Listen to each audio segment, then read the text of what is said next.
et bienvenue à tous en ce jeudi de l'Ascension, ce jeudi 29 mai 2025. On va faire un petit tour de l'actu Web3 et crypto. On va commencer directement par un article de The Block qui nous explique que Libit, donc le ETF de BlackRock, a aujourd'hui enregistré 10 jours consécutifs de performance positive.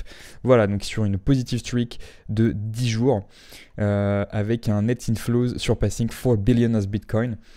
C'est absolument énorme. Alors un petit rappel, Libit c'est l'ETF Bitcoin qui est émis par la société BlackRock. BlackRock, on a eu pas mal de news autour de cette entreprise parce qu'ils ont investi énormément en Bitcoin et c'était largement pour matcher la demande de leur ETF. Et encore aujourd'hui, ça continue aujourd'hui, tout simplement parce qu'aujourd'hui, ça fait 10 jours consécutifs qu'ils ont une performance positive. C'est absolument énorme. Et pire que ça, un Libit, dans cet article, si vous descendez un petit peu, ils annoncent que ça fait 33 jours, voilà, 33 days, qu'il n'y a pas eu de net outflow depuis le 9 avril. Donc depuis 33 jours. Ce n'est que des rentrées positives, c'est-à-dire que plus d'entrées que de sorties dans cet ETF. Faut se rappeler que cet ETF, ça n'a fait que un an qu'il existe, à peu près un an qu'il existe. C'est absolument énorme, tout simplement. Depuis les 30 derniers jours, ça fait plus de 9 milliards de nouveaux dollars qui ont été injectés dans les bits. C'est fait partie des top 5 des ETF cette année, par entrée et par performance.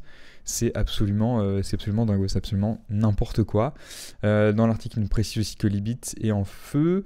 Ça fait 72 milliards de dollars d'actifs, ce qui le classe. Donc ça c'est de tête, mais si je vous retrouve la partie dans cet article. En gros, ça fait 72 milliards de dollars d'actifs sous-jacents pour Libit. Enfin, voilà. Fire, 72 milliards in assets, ce qui le range à la position de 23e position du top 25. C'est le plus jeune actif actuellement, c'est le plus jeune ETF qui a été créé, donc c'est du grand n'importe quoi sur cet ETF. Si jamais vous ne savez pas, si vous voulez investir dans le Bitcoin, vous ne savez pas par quoi passer, vous ne voulez pas acheter du Bitcoin par vous-même, ce qui je pense est un peu une erreur, mais vous pouvez passer par cet ETF qui a de très bons résultats. Il faudrait que je regarde sur mon compte si je ne peux pas m'exposer aussi sur ce genre d'ETF, ça peut être intéressant. Bref, on va continuer un petit peu avec les institutionnels, ça va être très institutionnel. Ces derniers temps, je vous rappelle que les news elles sont vraiment très axées autour des institutions. Pourquoi ? Parce qu'il se passe en fait pas grand chose pour l'univers actuellement. À part, on a eu hack de Coinbase, on a eu hack de Sui, de Cestus. Mais globalement, il ne se passe pas grand chose. Le retail ne parle pas encore des crypto-monnaies. Par contre, les institutionnels continuent d'investir. Ça fait 3 jours de suite qu'on en parle. On a eu Blockchain Group qui a investi. On a eu GameStop qui a investi. On en reparle juste après. Et aujourd'hui, c'est une entreprise suédoise, K33, qui rentre dans la danse du Bitcoin.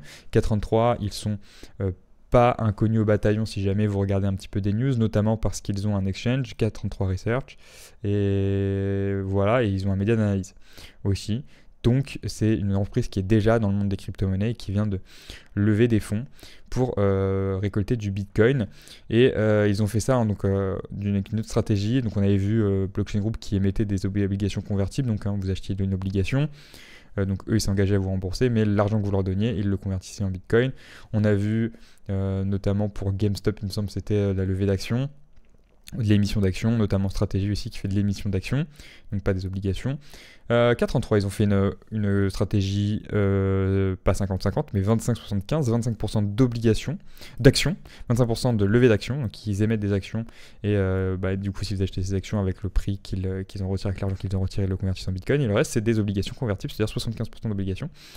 Donc ils émettent des obligations, vous achetez ces obligations, ils vous engagent à vous rembourser avec une petite prime plus vous rembourser à la fin d'une donnée, d'une date, et l'argent que vous leur donnez, eux ils en profitent pour en acheter en Bitcoin. Voilà, donc c'était la petite news aussi, c'est pour K33, une nouvelle entreprise qui fait une trésorerie en Bitcoin, ça fait plus de 110, parce qu'on était à 110 hier, ou à peu près environ 110, un peu plus, et on en a une de plus. Ceci dit, est-ce que c'est une si bonne idée que ça ? J'ai tendance à croire que oui, mais la prochaine news nous rappelle que peut-être pas forcément, parce que je vous rappelle qu'hier nous parlions de GameStop qui avait fait cette stratégie d'investir dans le Bitcoin. C'était une stratégie qu'ils avaient promis à leurs investisseurs et c'est une stratégie qu'ils ont fait. Sauf que juste après ça, hop, ils se sont pris un petit down de 11%. En effet, le prix de l'action de GameStop a droppé, donc a descendu d'environ 11% hier, après que la compagnie ait annoncé qu'elle ajusterait des bitcoins, enfin qu'elle allait acheter des bitcoins. Classique Sell the News Reaction. Et c'est pas les seuls. On a forcément GameStop, mais Trump Media and Technology Group, TMTG, qui a fait exactement la même chose hier et qui ont annoncé qu'ils avaient acheté 2,5 milliards de capital pour acheter des bitcoins et qui ont annoncé ça le 27 mai et ça drop de 24%. Donc, c'est plutôt énorme.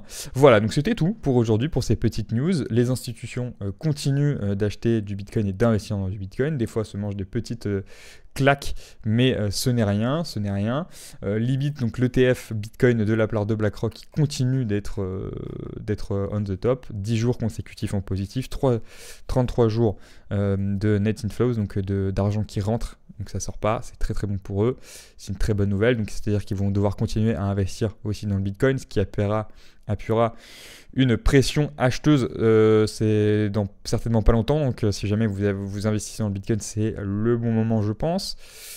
C'était tout pour aujourd'hui. Je vous invite à me rejoindre sur X, à me rejoindre sur Twitch, à vous abonner à ma chaîne YouTube, à mettre un petit like, un commentaire si ça vous a plu. Je le fais pas normalement, je vous le demande pas, mais si vous voyez cette vidéo, n'hésitez pas. Je vous souhaite une excellente journée et à demain.